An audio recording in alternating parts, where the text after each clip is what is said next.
Hey guys, welcome back. Today we'll be recapping the 2022 film Elvis by Baz Luhrmann.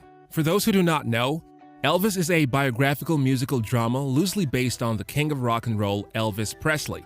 The story is told from the perspective of his manager, Colonel Tom Parker, played by Tom Hanks. Austin Butler plays Elvis, while Olivia de-Jonge stars as Priscilla, Elvis's wife. Alright, without wasting any more time, let's go through and recap the movie for you. In 1997, Elvis Presley's former manager, Colonel Tom Parker, is on his deathbed having suffered a stroke. Nursing a gambling addiction that has left him destitute, he looks back on how he first met the future king of rock and roll. Raised mostly by his doting mother, Gladys, Elvis spent his childhood in the poorest parts of Mississippi. He finds an escape in the comic book adventures of Captain Marvel Jr.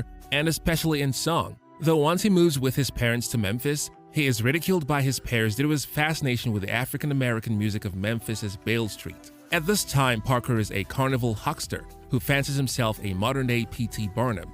Although Parker is partnered with country singer Hank Snow, Parker immediately realizes Elvis's crossover potential when he hears the white artist quote-unquote sounding black on the groundbreaking single That's Alright. That night, he sees Elvis at a Louisiana hayride performance, finding him a talented musician with strong sex appeal. Parker persuades Elvis to let him take exclusive control of his career, beginning a meteoric ascent that sees the Presley family lifted out of poverty. The original public is divided in their view of the singer. Segregationist Southern Democrat Mississippi Senator Jim Eastland expresses the view that Elvis's music will corrupt white children, stoking racial hostility. Eastland calls Parker to an informal hearing, during which he questions Parker about his mysterious past. After Elvis's charged dance moves at a concert, the singer finds himself facing potential legal trouble. Parker persuades the government to draft Elvis into the U.S. Army instead to avoid any legal entanglements. During his military service in West Germany, Elvis is devastated by his mother's alcoholism-induced death. He only recovers when he meets Priscilla Beaulieu. After his discharge, he resumes his movie career, and years later he ends up marrying Priscilla. As the popular culture of the 1960s passes him by, Elvis is heartbroken by the assassination of Martin Luther King Jr. and Robert F. Kennedy. Although he wants to become more politically outspoken in his music, Parker only allows him to release frivolous feel-good songs. Elvis eventually decides to revamp his image with the help of an outside group of consultants, redirecting a corporate-sponsored Christmas special television shoot into a career revival based on a return to older songs and a direct acknowledgement of Elvis's use of sexuality in performance via the wardrobe choice of an all-black leather performance outfit.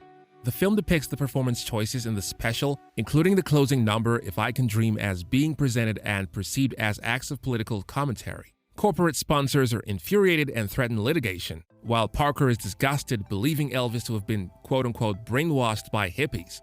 Nevertheless, the show is a massive hit. After the special, Elvis headlines at the largest showroom in Las Vegas, the International Hotel, and then resumes concert tours. Parker's control of Elvis's life becomes even stronger as he refuses Elvis's request for a world tour and tricks him into signing a contract for a lengthy Las Vegas casino residency. Elvis discovers that Parker cannot travel abroad because he is a stateless illegal immigrant. Having surrendered his original Dutch citizenship, he would not be able to return to America after leaving. When he attempts to fire Parker, the manager responds by suing him for an impossibly large sum of money. They argue, and Parker convinces Elvis that the two need each other. They rarely see each other afterward, though Parker continues his role as manager. Elvis's behavioral issues and prescription drug addiction overtake him, and a despondent Priscilla divorces him in 1973, taking their daughter Lisa Marie with her. Elvis continues a rigorous schedule of shows that leave him increasingly exhausted. Shortly before his death in 1977, Elvis expresses his greatest fear to Priscilla, that no one will remember him after he is gone. At one of his final shows, Elvis, now bloated and pale, sings Unchained Melody and ends the performance with thunderous applause. As he finishes his recollection, Colonel Parker dies, impoverished and alone, while Elvis is beloved worldwide and is the best-selling solo artist in history. Well, that's all for today. Hope you enjoyed this recap. Hope you enjoyed this one. Thanks for watching, and we'll see you in the next one.